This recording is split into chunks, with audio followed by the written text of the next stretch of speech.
अथ वचनामृतपूजनम्। पृष्टा कृपा भगवता निजभक्तवृन्दे, कल्याण साधन निरूपक शास्त्ररूपा।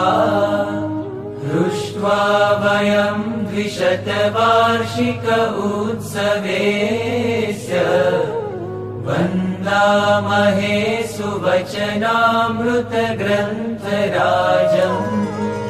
ऐक्यं विभाव्य गुरुणाक्षर ब्रह्मणा च, नैजात्मनः प्रभुपदे प्रणयः सुसेव्यः।